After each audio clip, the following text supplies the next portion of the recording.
I now declare that meeting closed, and thank you all very much. And congratulations to the new alderman, honorary alderman. We now come to the ordinary meeting, and we come to agenda item 1, Chairman's announcements. Her Majesty's Lord Lieutenant of Leicestershire, Lady Gretton, and County Councillor Pam Posnett were both honoured in the birthday 2017 honours list. Lady Gretton was made a Dame Commander of the Royal Victorian Order for her services to the monarch, and Pam was made a member of the Order of the British Empire for services to local government. Both awards are richly deserved following many years of both loyal service to our county, and I'm sure that all members will wish to join me in offering our heartfelt congratulations.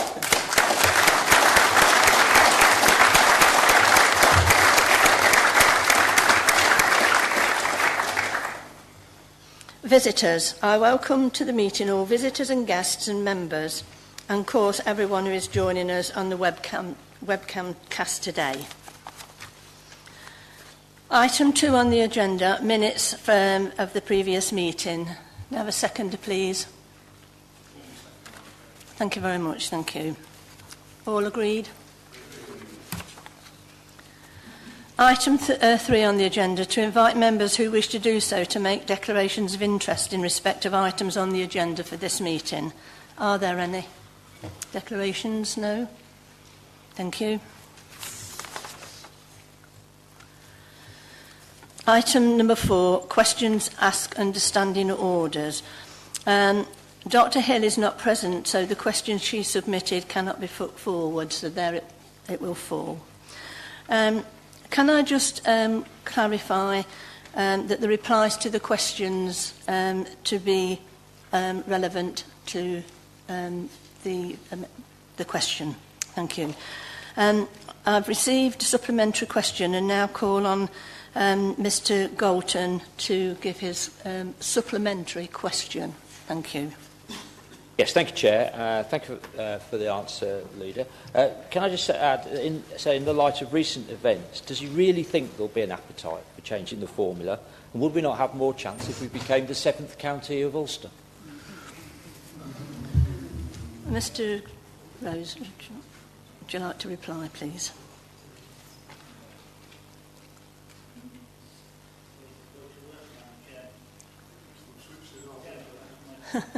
Yes. Yes, I am very optimistic about this. When we had meetings with the Secretary of State before the election, he was very positive about our approach, and in particular, that, of course, we are the only council in the country, as far as I'm aware, that put forward a positive contribution and scheme for redistributing local government grant more fairly. No one else has done that. And it is a scheme which has been examined by many people in other councils, including councils who would not do well out of it, and no one's found fault with it. So we'll continue to press it, and I'm optimistic it will succeed, and I hope that the Liberal Democrat group will support us in that in the months ahead. Thank you, Mr. Rhodes.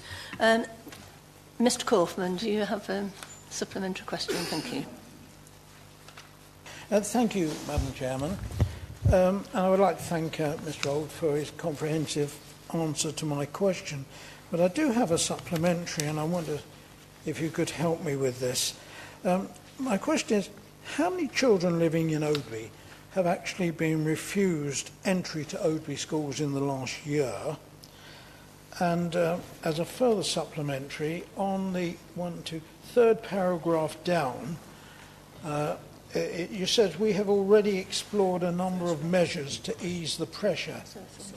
And I'm just wondering if you could share with me what areas you've explored to overcome this real serious problem in my part of the world. It's causing real serious problems to families.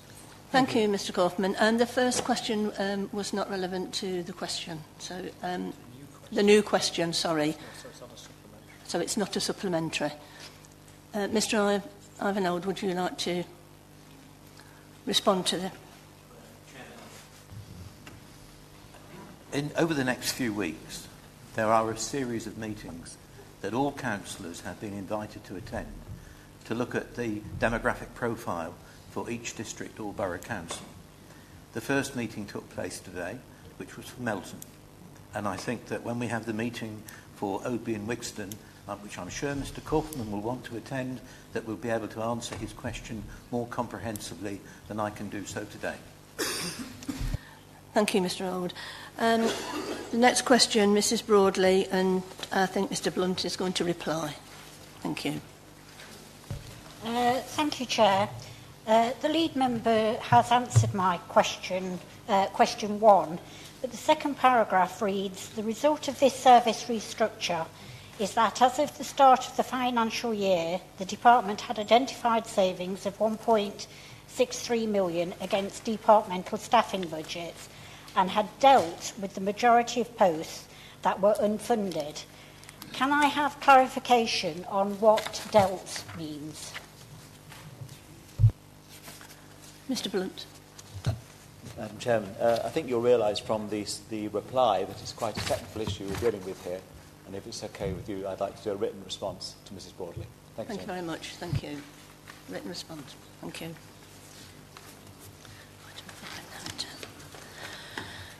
We now come on to item 5 to receive position statements, and I call on the leader to make his statement. Thank you. Thank you, Madam Chairman.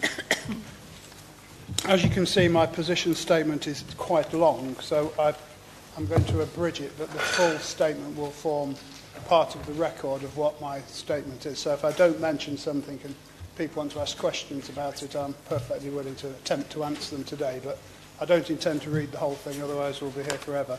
Thank you. So an abridged version, Chairman. We seem to have gathered here far too often recently to pay our respects to the fallen and remember the victims of the terror attacks in Manchester, London Bridge and Finsbury Park. We must always be resolute against those who seek to do us harm and divide our communities. We also remember the terrible tragedy at Grenfell Tower, and we must all stop and learn the lessons. As elected members, we all have a duty to work together to keep our residents safe from harm. As chairman of the CFA, I've asked Steve Lund, the CFO, to provide as much help and support to the London Fire Brigade and to undertake a review to ensure the safety of the public, firefighter safety and protecting our buildings as our top priority. And that's not just for us, that's for, obviously for the city and Rutland, because we all serve on it together. Turning to the general election outcome, naturally I was disappointed that with the result countrywide, although I was still delighted to see that Leicestershire returned its 7 Conservative members. And I was even happier when I noticed, not to be rude to Mr Mullaney, but I was even happier when I noticed he came third in Hinckley Bosworth. Some of the new members will be most useful to us when we seek to meet government ministers.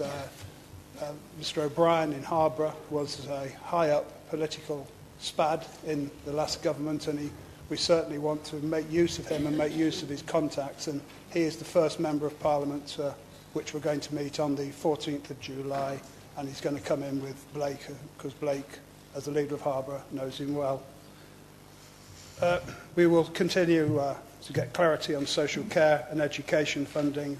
We're well briefed on it, and as Byron said, our funding model has been accepted by the CCN, and the CCN have just recently appointed me as chairman of their finance board, so that'll be good. So I will take the notes that Byron prepares and go down there, hopefully with as much knowledge as Byron has got to carry on the good work. Again, I should not need to remind this council of the difficult financial pressures we face. We have transformed the way this council does business or commissions its services whilst bearing down heavily on costs and repaid debt. New members, I imagine, are now fully up to speed on the task that lies ahead. So I know a lot of members, some are on boroughs, some districts, some are brand new, but I'm pleased to see that the attendance that we've had at the briefing sessions, because the task is particularly daunting. We have to make another 66 million of savings. Some of those we've already identified are pretty damned horrendous, and we've still got 23 million at absolute minimum, which we've not yet been able to even to identify. So I'm glad members have attended the briefings.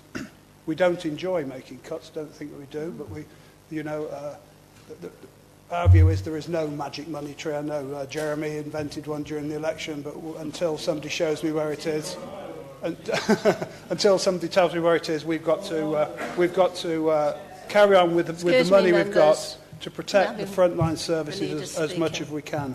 And I'm particularly pleased that Terry, Dr. Einan, has rejoined the Transformation Group as the leader of the Labour group here, because it's useful to have you there, Terry. We can use your contacts as well as our contacts, and I'm particularly pleased that you've rejoined, and we'll do our best to accommodate you and to keep you fully briefed. So thank you very much, Terry. Thank you. Mr. Members can refer to the full printed version of my position statement for specific examples of the work we're doing to secure jobs, growth, investment in transport and infrastructure through Midlands Connect and the Midlands Engine. The Council plays a leading role in driving the Government's industrial strategy locally, and I know that we can work with all our MPs to secure even more investment in Leicester and Leicestershire. I've said it before and I've said it again, economic development knows no boundaries. This is why it was absolutely fantastic news the other week when I went off to Loughborough to cut the first sod, so to speak, for the new National Centre for Combustion and Aerothermal Technology at the university, which is being built by Rolls-Royce. It's a really great partnership down there with that university. You know, we've got great relations with the university's got great relations with Nicky, the university's got great relations with David Slater, leader of Charnwood, and we're all pointing in the right direction. It's a fantastic site down there and a fantastic opportunity down there. I know that they're already speaking to Rolls-Royce about maybe another venture down there. There's talk of a bit more build-out of Sport Park down there. We've got the money for the road coming down from the M1. We've got the M1 junction being approved. Charnwood have approved a few thousand houses across the road. So you can, in my view, that site will absolutely fly, and it won't be long before it not only gets up to Snelsnock Lane, but goes across Snelsnock Lane and up to the motorway. We've worked hard on that. We work hard with all our strategic partners in Leicestershire, and we could tell people it's a great place to do business. Finally, I'm grateful to members, particularly new members, I've said, for their attendance at the briefings, and I'm particularly proud that so many of us turned up today for the briefing which Pam put on, which shows that we take equality seriously, and if members didn't attend it, please do it. Try and get yourself briefed on it, because it is important. Finally, there will be 2 or 3 other briefings in September which now form part of my new portfolio. I've had the briefings and I thought they were very, very interesting, and they're worth members coming along to see. So there'll be one on resilience, which is crucial, bearing in mind some of the disasters that have happened countrywide in the last 2 or 3 months. It'll show you that we're all prepared across Leicestershire. Very interesting. And also trading standards and the regulatory services. They're not mentioned much here, but they're not mentioned much here because they do such a damn good job, and it'll be well worth members attending to see the good work we do in trading standards and regulatory services. And these will be in September. I think Mo will send out, or Graham, whoever it is, will send out when they are, but please try and attend them. They're actually kind of interesting. With that, Chairman, I'll sit down and take any questions later. Thank you very much. Mr. Goldman, thank you. Yes, thank you, Chairman. Thank the leader for his statement. On the first item on Grenfell Tower and the other terrorist attacks, I'm sure we'll all want to make common cause and stand firm in saying that what has happened is completely unacceptable and should not be allowed to change the way we conduct ourselves in public office and indeed in British life and society. It is essential that these events are addressed and that local government has the resources, as has been questioned in recent weeks, in order to protect and get over these events and plan ahead. And to that extent, there are connections, I think, with what was and what wasn't in the Queen's speech. So moving on to the second point that the leader's making, it has to be a regret and a disappointment that the Queen's speech did not mention any plans to hand local government 100% business rates. Now, Mr Rhodes, in his reply to my question earlier, the written part, said that Leicestershire doesn't expect to get anything out of that. That's the first time I've heard that we don't expect to gain anything in cash terms from the transfer of business rates. I presume that's because it's being taken away, it's being clawed back from us because of our needs assessment. I may have understood that, but he's very clear in his statement when he says that we don't expect to gain from that, and that's a very astonishing situation. Now, he says he's hopeful that we will succeed in getting the formula review, and on behalf of Leicestershire and our needs and resources, that has to be something that we all want to support and do. But if one looks at what's happened, the whole plan, Mr Rhodes' plan, is predicated on taking money away from London boroughs and redistributing it from the south of England and London Council. And does he really think that they are going to, in any shape or form, agree to that? And what pressures they're going to put on the government not to agree to that in this volatile political situation that we're in? And they're going to look at recent events and pressures that they've been under and resources that they need to address priorities in London. Only the other day, the police chief was the commissioner was on the radio saying they're going to see the government ask for more money for policing in the capital. So we share the objective, but I think we are less clear what this outcome is going to be. And just on the point that has been made about what's happened, this deal that has been struck, I just note that there are 1.8 million people in Northern Ireland. We've got 1 billion. In Leicester and Leicestershire, the population is now 1.1 million. So are we going to get, pro rata, the same level of that proportionate amount of that 1 billion in order to address pressures? The pressures are all the same. The things they've got extra money for in relation to the health service and local government aspects of services deliver are the same. They're not any greater there. I don't believe that's the case.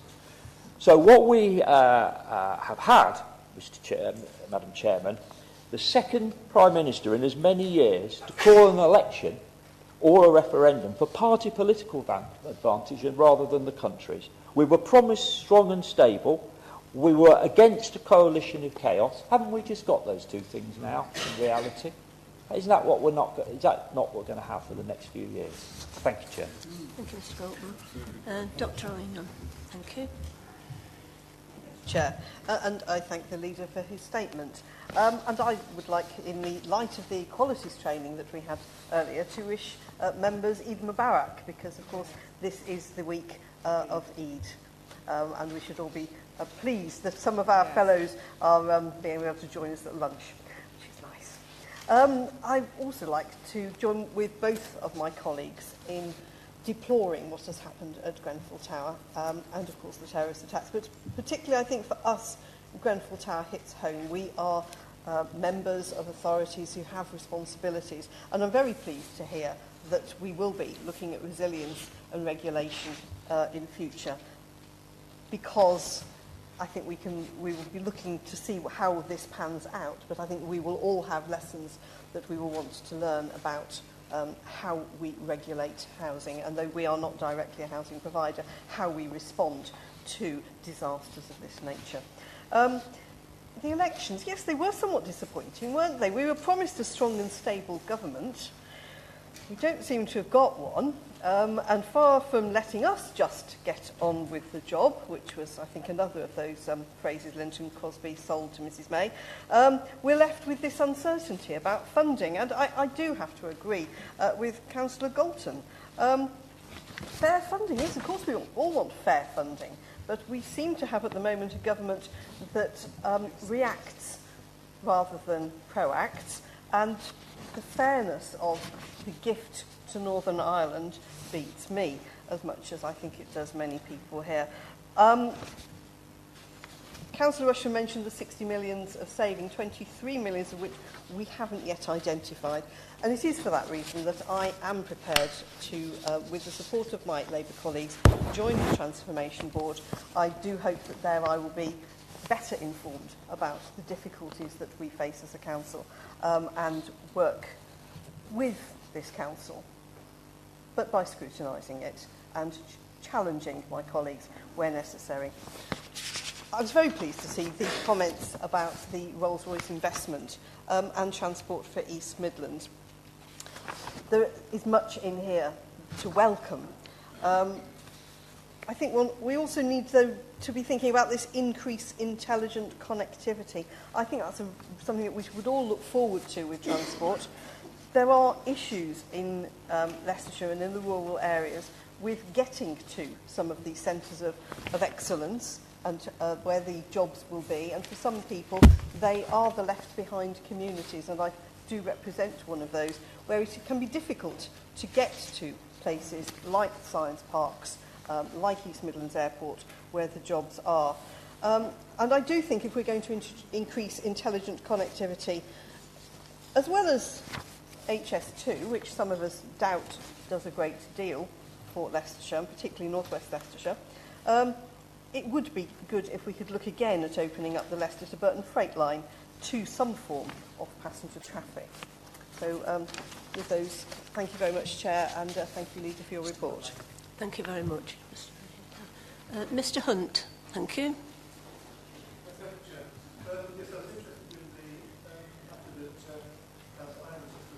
The transport for the East Midlands. Somewhat surprised that it was yourself, it was the chair who raised it, the leader who raised it, rather than our newly appointed lead member on the cabinet for this. But what interested me was where the connection was between the Midlands Connect schemes and our own schemes in Leicestershire. We had a paper about 6 months ago to the Scrutiny Committee, and it went to Cabinet concerning the major road schemes in Leicestershire. Now, there doesn't seem to be a clear link between the list that's given on the last page of the key benefits to Leicestershire and the key schemes that we have, and I wondered if you'd like to comment on that. Thank you, Mr. Hunt. Mr. Mullaney. Thank you. Thank you to Mr. Rushton for mentioning me in his statement. Given that the Conservatives failed to win a one-horse race, which they were expected to win by a mile, surely the lesson of this election is that being complacent and triumphalist doesn't work out well for the Conservative Party.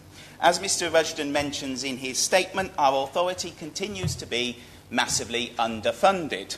Can I suggest that he speaks to each of the 7 Leicestershire Conservative MPs and ask that they each request £100 million for our local services in Leicestershire, as I understand that this is the going rate at the moment for keeping Mrs May's government in power.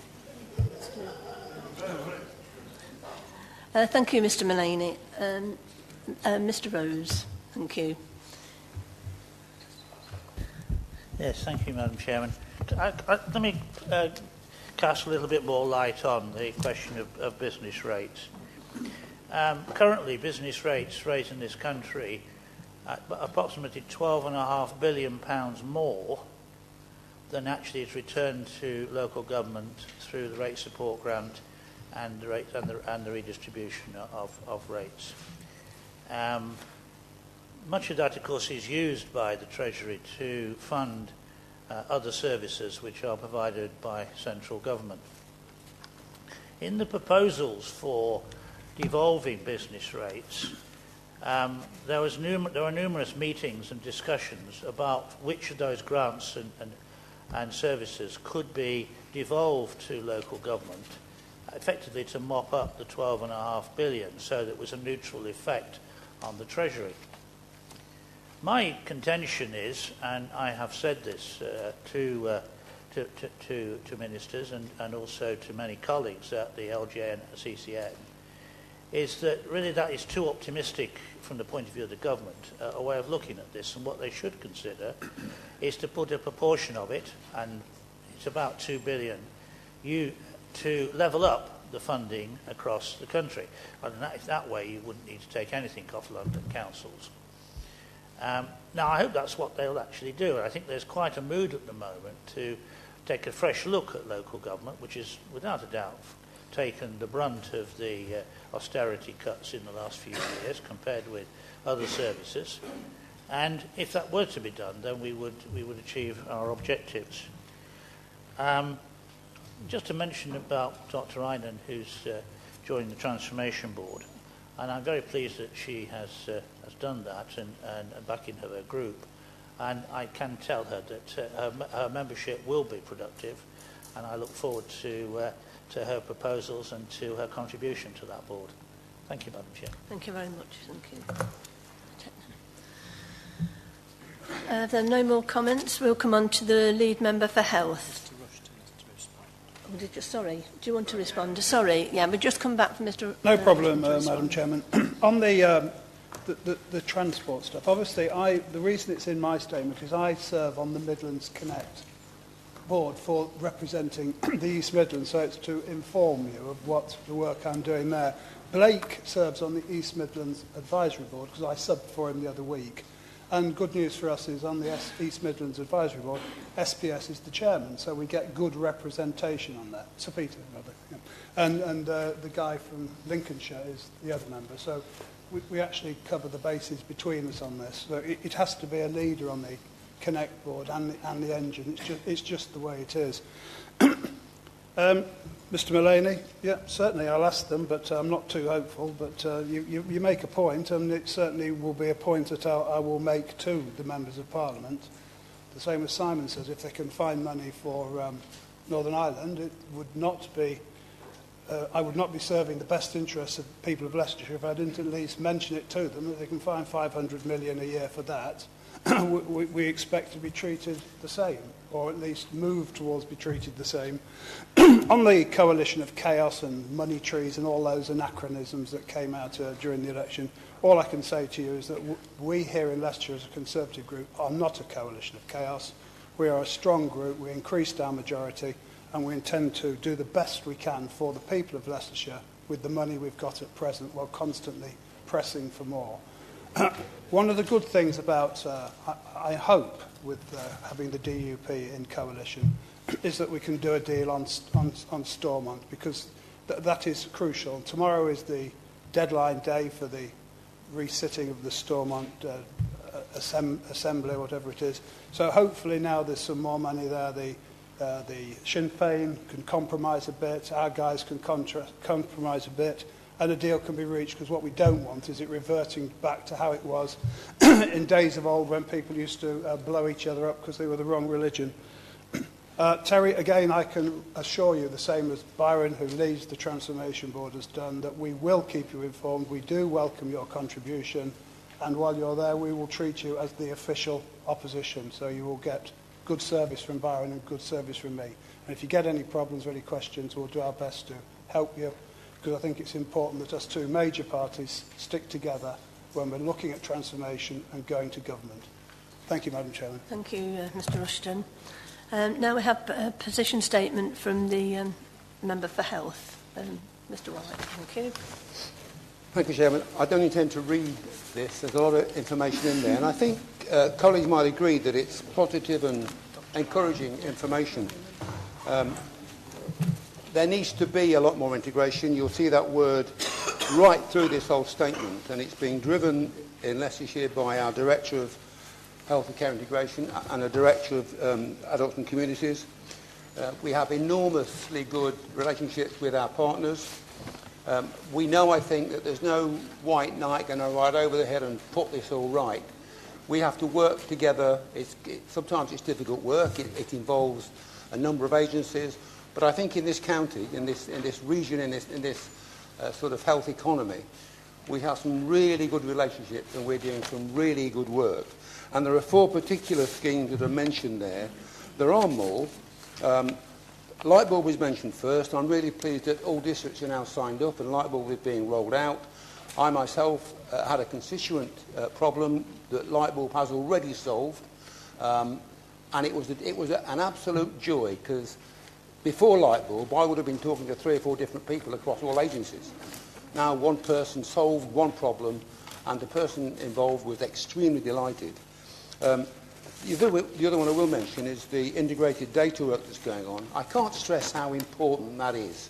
The number of different systems and the way that data is protected these days has meant it's been a real hard slog. But I think we've made some real progress in the interest of patients. I'm happy to take questions, Chairman, but can I just mention that there is a briefing on the 3rd of July, Monday at 2 o'clock, when we can tell you some more detail about these programmes and others. And I gather the event that I didn't attend last time didn't finish, so we'll pick up any questions from that as well on Monday. Commend my statement to the Chamber, Chairman. Thank you, Mr White. Dr Ryan, do you want to come in then? Thank you. Thank you very much, Chair, and I thank the member for his report. He knows, he has my support when it comes to integrating health and care. And he knows also, I'm sure, that he has my full support on the Lightbulb housing project. And therefore I hope that he will take this in good part when I say that when pursuing this at a district council, I got a response there which worries me, and I think it is extremely important that we hang together across Leicestershire and the districts on this issue and not let ourselves be divided, and not, as the response that I had from there, be concerned too much about the problems that they were identifying: loss of local accountability and control, disconnect with local service users. I think that the outcomes that we are getting already from the Lightbulb project suggest that it is much less service-centred and much more patient-centred than ever before. And I think the other comment that I received was being concerned where housing services deliver an external income to a smaller council. We need to be careful that our partners are not pulling back on financial grounds from something that, if it works, will make savings for all of us. That in this area, the advantages of a united approach, a united authority for the Lightbulb really has its value. I'm sure that Councillor White will also want me to say that I will be following on the outcomes of the integrated locality teams and the outcomes of Home First. And when it comes to single points of access, in my former life as a GP, we used to say about single points of access, they were rarely single. You couldn't get access. What was the point? I really, really hope that this is different. And again, I will be following to see whether it or not it is. When it comes to integrated data, this is another something I'm totally passionate about. I have seen in my professional life just how important it is and how difficult it has been to get integrated data. I'm slightly concerned that we are doing this in the interests of patients, because, as I have made this point again and again, the summary care record will be linked, viewed and edited by both the NHS and County Council staff. The one person who cannot get to see their own data still is me, the patient. I can't see my own record, neither can you. And that, I think, is an area where I would like to drive further collaboration alongside the lead member, so that we are actually collaborating with patients, because in the end, when it comes to your own health, patients know best. Thank you very much, Dr. Mr Rushton, thank you.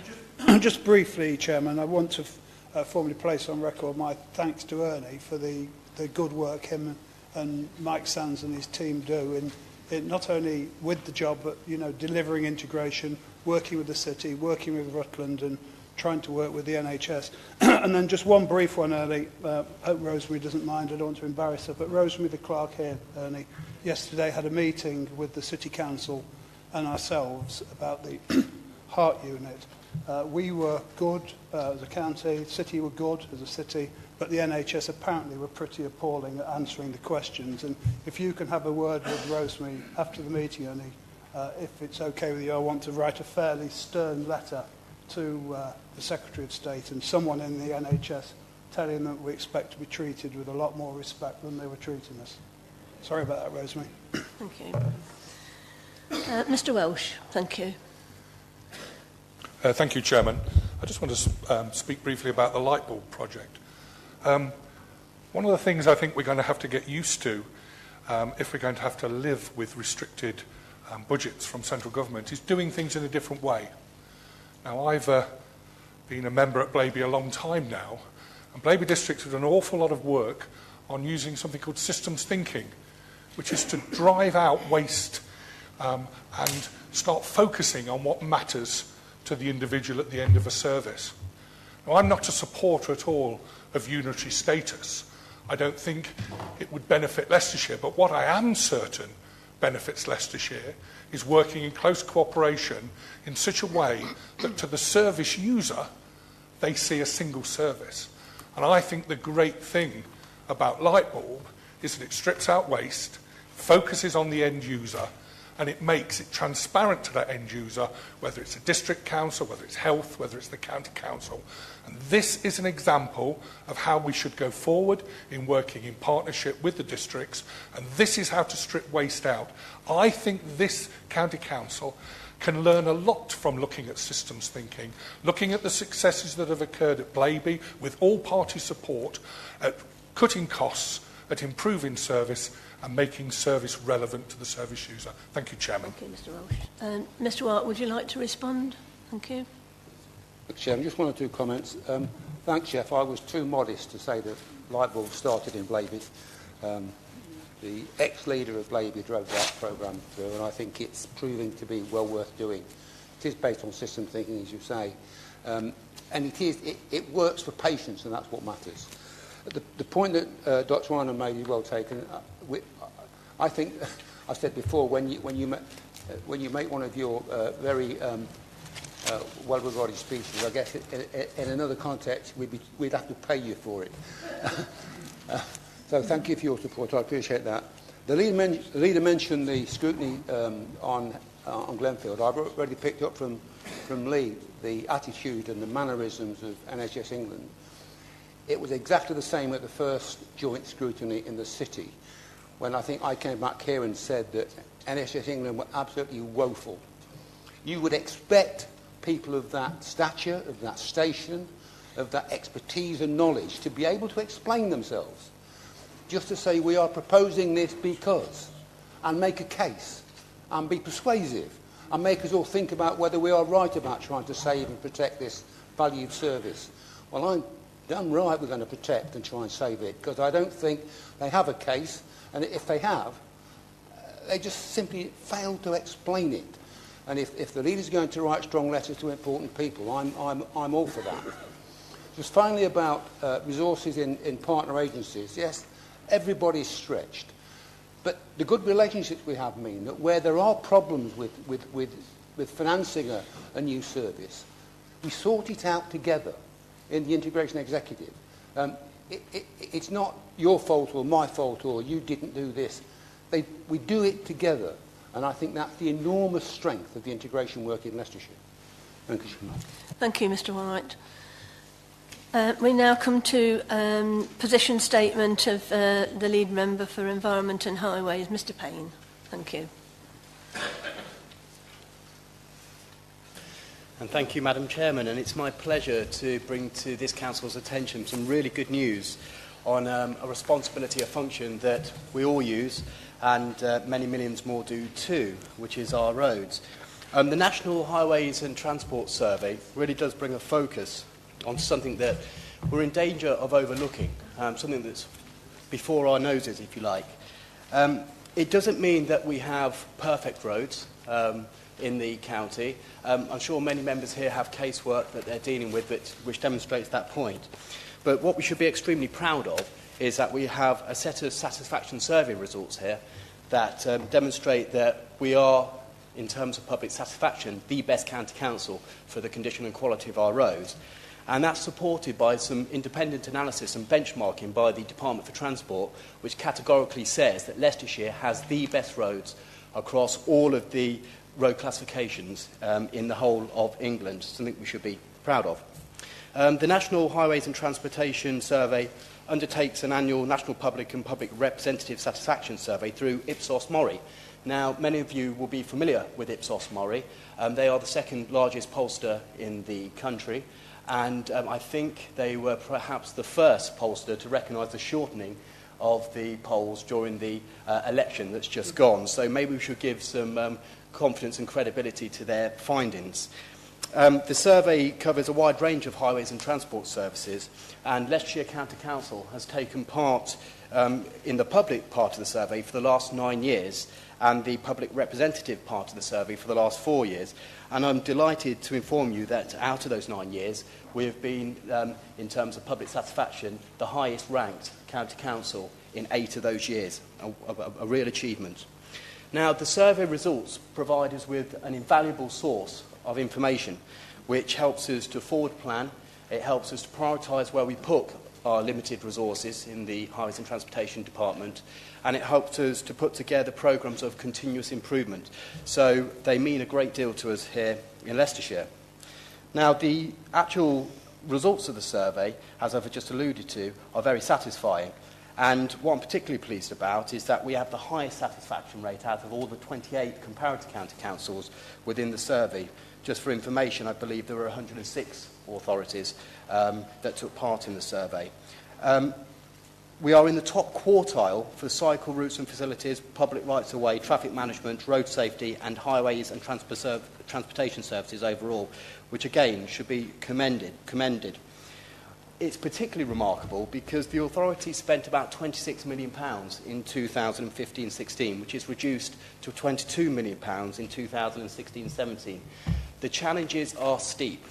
By 2020-21, our MTFS suggests we'll be spending about £15.7 million in this same area. And this is a reason why we're having to bring forward new policies and strategies through the asset management plan to try and target and efficiently use our money and get the best results. The Public Representative Satisfaction Survey, which is the survey that we engage with, our parish council councillors engage with, that remains high. It says to us that our standards have remained consistently high over the last 3 years, and I think the key word there is consistent. We've been consistent, and that's really important. And just to put some context onto that, the Highways and Transportation Department received 87,000 customer contact calls in 16-17. 163 were official complaints, and I believe 13 of those were sent to the local government ombudsman. You'll be pleased to learn that not a single complaint sent to the local government ombudsman was upheld. So clearly we don't always get it right, but for the vast majority of customers, we absolutely do. Now, I've already touched upon the Department for Transport's benchmarking, which categorically says that no authority in England has better road condition than those in Leicestershire, and all the authorities that do have better non-principal and principal roads are smaller unitary authorities with far less a network. So I think there's a great deal to be proud of here.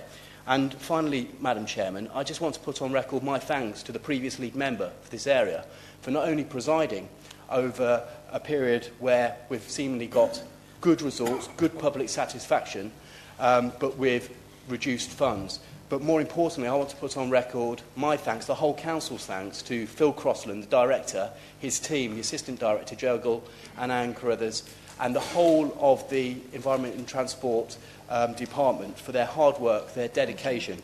It is interesting to know, you won't have the graph in front of you, but it was in 2012-13 when Phil Crossland was appointed that we started to see, in spite of reduced funding, the quality of our roads improve. So perhaps paradoxically, we could say that Phil and his team are living proof that we can get more for less. So let's thank them. Thank you very much. Thank you. Mr Hunt, thank you. Chair, the first thing I just need to note is that Blake Payne is the Cabinet Member for Environment and Transport, not just highways, unless he's been demoted already. It's actually an important point because we are about transport here, not simply highways. I thought that was an excellent summary, though. In fact, more than the summary, it actually went beyond the scope of the paper in giving the financial summary that we're in, and I thank the lead member for that and look forward to working with him. I have to say that since Phil Crossland arrived, times have got very hard. I think one of the first strikes he made was to reclaim some of the outsourced services on highways maintenance, and that contributed to the savings that we had to make. I think we owe a lot to him for the service that he's provided, and that will no doubt come before the Council at a later date.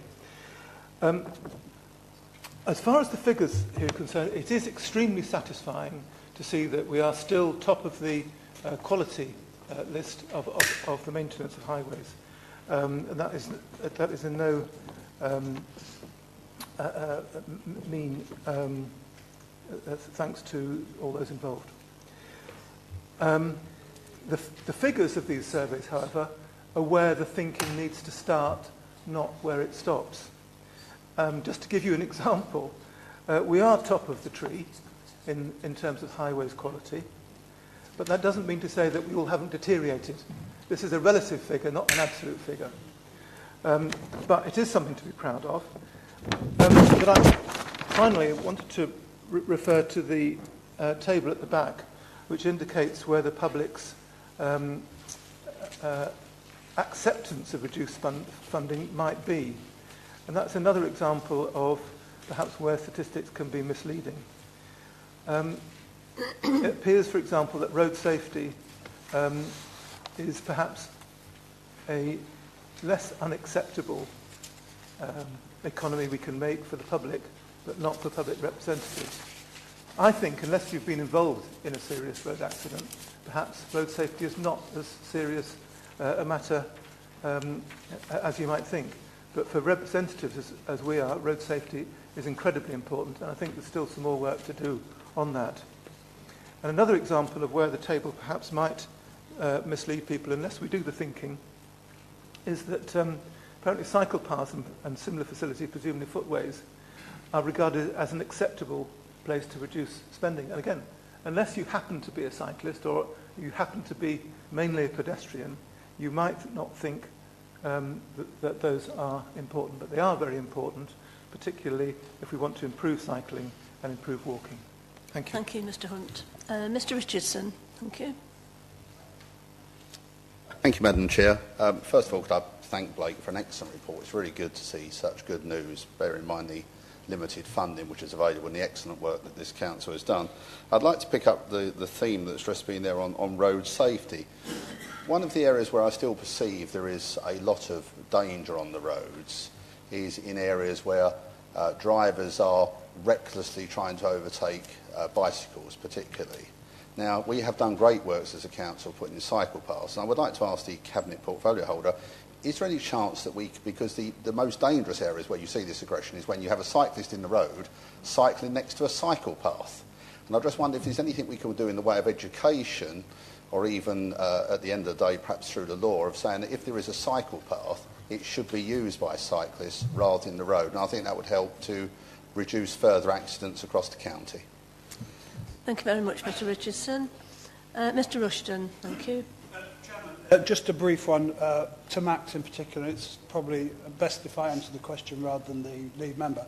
Blake is the Cabinet Member for Environment and Highways. Blake's family is involved in a taxi business, I understand, so there's no or perceived conflict of interest. I've moved the transportation portfolio from Blake to Pam. So transport matters are dealt with by Pam, not Blake, and that includes all buses, SEN transport, where we use taxis and stuff like that. So there was never any conflict of interest, but public perception is paramount. So I've moved it to Pam, and if there's ever any problems, Pam will come to me. So that is just to answer that, Max. Thank you, Mr. Rushton. Mr. Payne, would you like to respond? Thank you. Yeah, certainly, and can I thank the contributions that have just been made, and I think one of the questions Max asked has just been answered by the leader in terms of the title of the portfolio and the arrangements that have been made there. In terms of the point about safety, safety is absolutely paramount, and all members will be aware there are certain policies that we work to. We've all submitted requests for improvements here, improvements there. And one of the things we won't scrimp on are safety. Yes, there are formulae that determine how we prioritise safety investment in terms of where there are safety issues and requests, but the Council and the Department hold it as a high priority and will continue to do so, irrespective of what the public and maybe the member satisfaction survey tells us about their appetite and willingness to forgo certain functions in return for savings. Just in response to Mr Richardson's question, and I thank him for putting that question in the way that he did, I agree.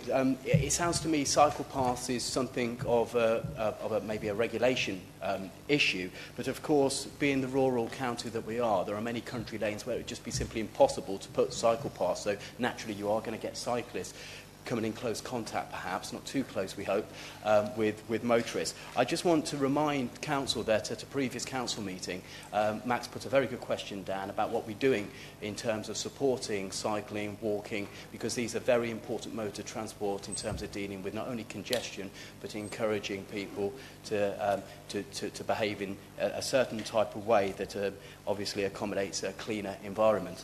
And we have, together with the Leicestershire County Council, explored capital bids. So whilst I mentioned that revenue is tight, revenue is certainly reducing, we have one of the largest capital programmes of any county council. We propose to put £78 million worth into our highways infrastructure over this term. That's something we promoted previously, and in that will be a significant amount for cycleways, and we'll work very, very hard to try and get those external bids to make that happen. Thank you. Thank you very much. Chairman. Thank you, Mr Payne. Okay. We now come to position statement of the lead member for children and families. Mr Old, thank you. Thank you, Madam Chairman. I want to start off by thanking our staff in the Supporting Leicestershire Families programme and also in the Youth Offending Service, because if it wasn't for the quality of the work that they do, you would not be seeing what appears in this report in front of you. And it really is a very good story. We set up the Supporting Families programme in 2013. As we know, the first national evaluation placed the Scilly Isles at number 1 with just 2 families. Wakefield were ahead of us and we were third. And if you look further down my report, you will see that we are still in the top 5%. But I draw members' attention to paragraph 3. The current programme doesn't end until 2020. We're already reached 25.4% of our target. But what does that target mean? Well, it means for families that they've achieved significant and sustained progress across all identified outcome areas, and a further 319 are now in continuous employment. And I think that is a success story, not just for the service, but also for the families concerned, because continuous employment implies a period of time.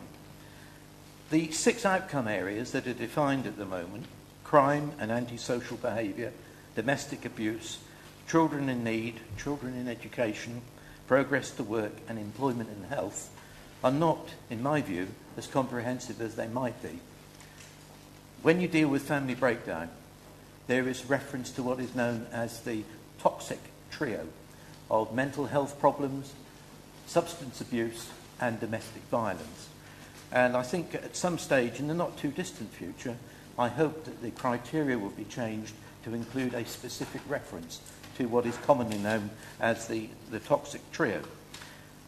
Very pleased, and I hope everybody in the chamber will be pleased with the fact that we're in the top 5% of the country, and that further down on the page, out of the 10 areas that we actually evaluate on a star diagram, over 60% of families worked with have made positive progress in 9 out of the 10 areas. Before anybody says to me, is there a common area? The answer is no. It depends upon the dynamic of the individual family. We're not satisfied with 60%. We want to drive that figure up. And next time I report to you, it would be nice to say that in all 10 areas, we're getting 60% and higher in terms of progress. On youth offending, the 3rd paragraph down, I think really reflects the quality of the people who we employ. Through the local commitment to preventative working, results continue to be exceptional when compared with the national picture. During 2016-17, the total number of first-time entrants across Leicestershire were at their lowest point since recording began in 2005, and I think that is an incredible achievement. It follows a year-on-year reduction. Many of the young people are diverted from the criminal justice system through contact with youth offending service case managers, youth offending service-led programmes, or contact with the impact team. Nationally, there's been a rise in reoffending rates. However, in Leicestershire, in 2016, reoffending rates began to fall for the first time since 2009 and are now significantly below national rates. Finally, through the work the Youth Offending Service undertakes focused on reducing reoffending and providing courts with credible alternatives to custody, the numbers of young people in custody across Leicestershire remains significantly lower than the national average, and I hope members would have enjoyed hearing the success of the two services. Thank you, Chair. Thank you, Mr. Old. Thank you. Dr. Einan, would you like to make a statement? Thank you. Thank you very much, Chair, and I thank the lead member for this report. It is very pleasing to see the work on youth offending. I particularly, though, wanted to comment on the work of the Supporting Leicestershire Families project. It is good to see that we are meeting our targets on this, but I did want to make a comment inspired by Councillor Welsh and his statements about systems thinking. One of the axioms of systems thinking is that any measure that becomes a target ceases to be a good measure. I think one of the reasons that the Supporting Leicestershire Families project has worked, in my view, is its use of the Family Star tool. This is, as Councillor Old pointed out, dependent on the dynamic of the individual family for its very construction.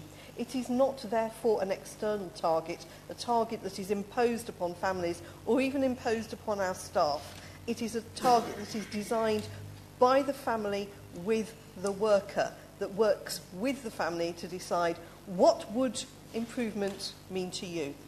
I think that is one of the things we need to be most proud of here in Leicestershire, and I would say that this is probably the reason why we have such a successful Supporting Leicestershire Families project. I am therefore slightly cautious about the idea of wanting to get to 100% on that, because it's probably not that kind of measure. I think I would want to have 100% of families using the Family Outcome Star. Whether or not they will all achieve on it, well, that's surely, as Councillor Old said, about the dynamic of the individual family. Thank you, Chair. Thank you, Dr. Einan. Mr. Sheenan, thank you.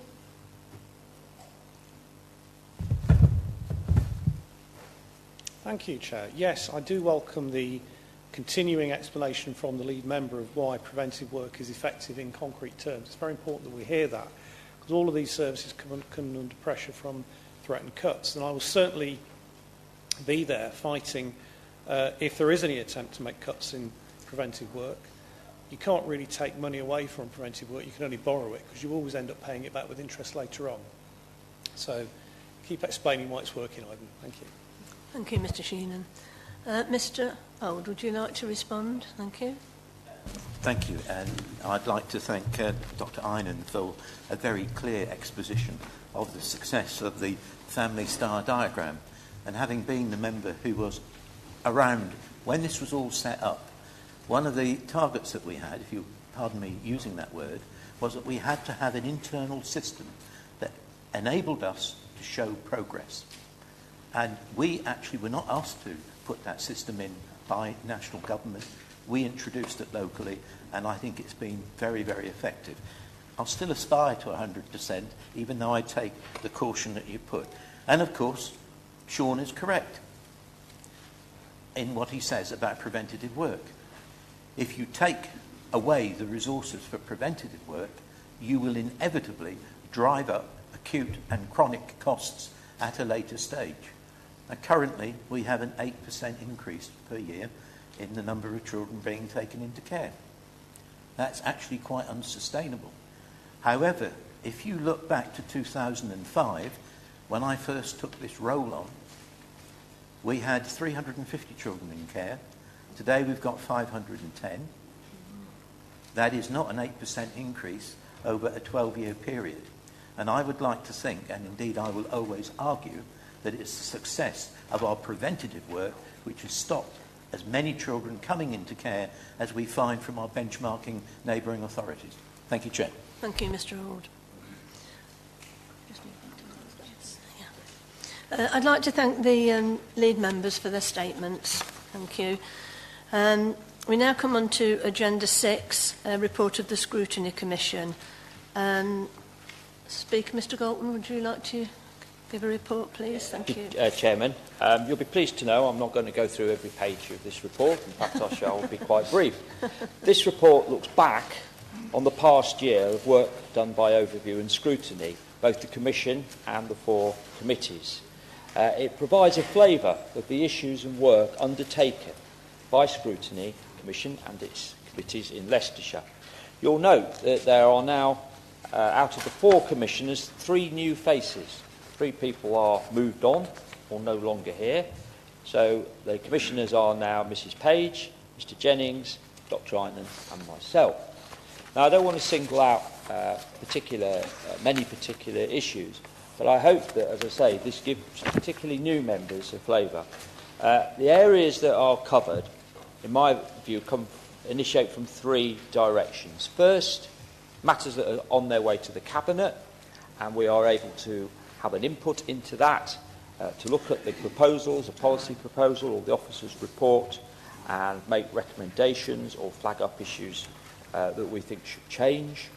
The second area is things that members have initiated themselves to come forward by way of a report or a statement that can be looked at. And then the third area is things where we look at other bodies outside of Leicestershire. A recent example, not in here because it was a hangover that we didn't get round to doing until the last meeting, of external bodies where we had Severn Trent Water in.